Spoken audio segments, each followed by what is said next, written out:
What is up, everyone, and welcome back to the channel. Straight off the bat, if you could hit the subscribe button for more music, news, reviews, and just general talks, that would be amazing. It's the most helpful thing that you can do for the channel. So today, we're going to be talking about the most hated, disliked rock stars. Not specifically musicians, I might do a different video on that, but today we're specifically talking about rock stars. These aren't necessarily lead singers, they could be other members of the band, just people who, a lot of people just don't like these people. These are the top 5 who I've found are the most disliked. Number 1, Lars from Metallica. Now it's almost like a meme to make fun of this guy. The hate comments about Lars go on for days. Whether it's his random meltdowns that he seems to have on a regular basis.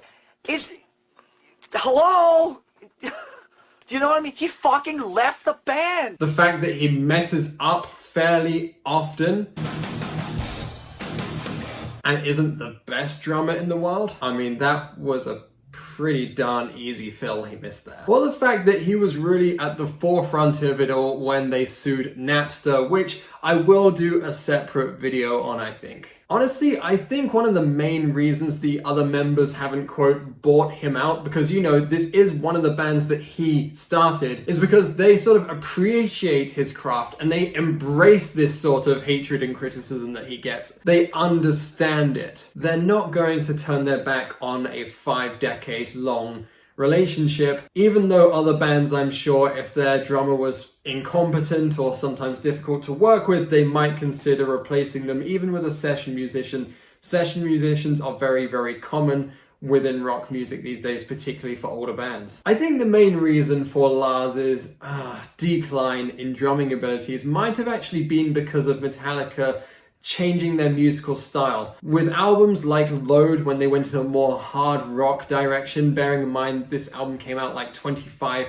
years ago, the drumming on that album, because it was hard rock and not heavy metal or thrash metal, was generally easier, slower. If you don't use it, you lose it. Look at other professional drummers like Dave Lombardo and Travis Barker. Dave Lombardo's played in countless bands. He is all over the place and he is amazing. He's an amazing and a very, very professional, competent drummer. And this is because he rehearses a lot. And it's the same thing for Travis Barker. Travis will work out in his hotel room. He'll practice rudiments on a practice pad. He'll warm up before every show. He has like a whole routine. Also on top of that, he guest stars in every single artist's music catalog. Lars doesn't have that sort of practice. He's a good drummer. He's innovative. He's inspired a lot of other drummers, just not as good as those two. Next up, we've got Chad Kroeger from Nickelback. Now, I don't really need to do a big, massive video on this because other channels, in fact, loads of other channels, but most notably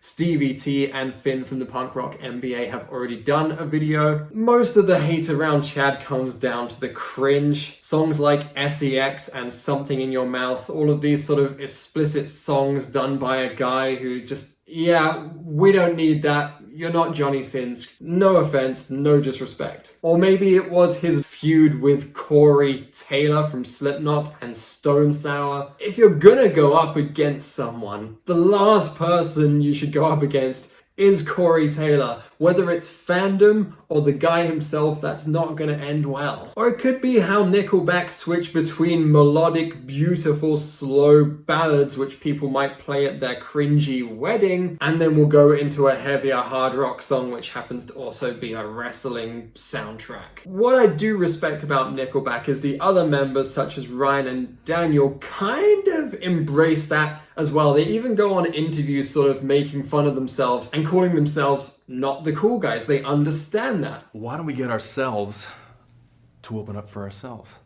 Nickelback featuring Nickelback. They actually have some great riffs. The drumming is always fantastic and the production on their albums is also very good. Number 3, Ted Nugent. Definitely one of the most controversial yet successful musicians in 1960s to 1970s rock music. Known for his work with both the Amboy Dukes, who are more of a psychedelic experimental rock band, then his transition into forefathering hard rock, you could say. Where do I start with the hate directed towards him? Well, it could be his very right-wing and pro-gun political views, which in a 2021 world is just not going to fly so easily with modern music listeners. His endorsement of Donald Trump, along with playing at quite a few of his rallies, was another thing. Look, I don't like politics, and I'm British, it's not my place to say, but still, that's a very controversial thing to do, even in my eyes. And yeah, obviously he doesn't care. He's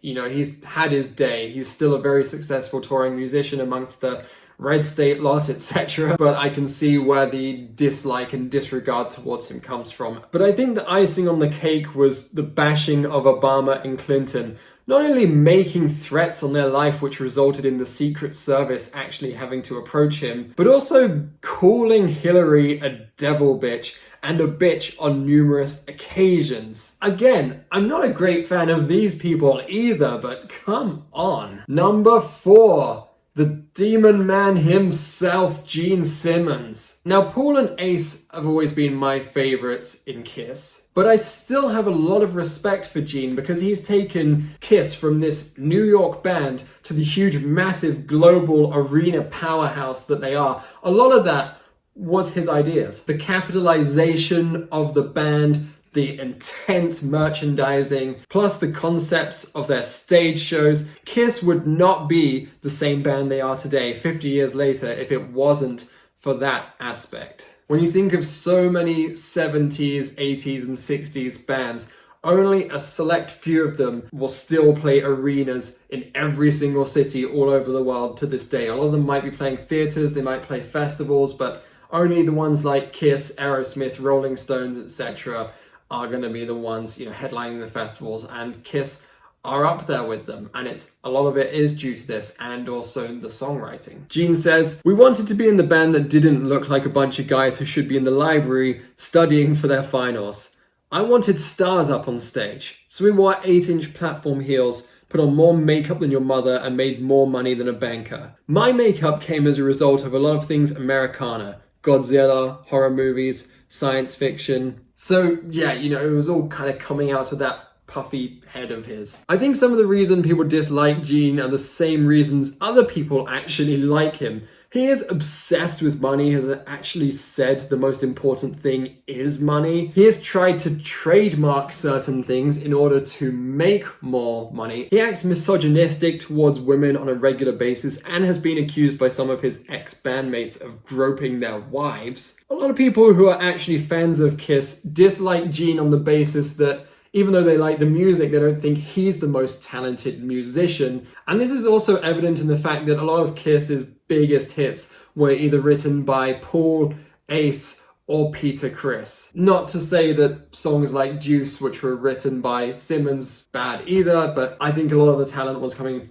from other members of the band, and a lot of people agree with that. Final most disliked band, Insane Clown Posse. Now, I have never listened to a single one of their songs, but upon making this video, I gave the first 34 seconds of Miracle a go, plus one other song. I did this because one of the main reasons seems to be that people seriously dislike the music, going as far as to give this music video for Miracle 123,000 dislikes. And I agree, it's just awful. It doesn't sound like good rap, even though it came out in 1997, some of the songs that they've released.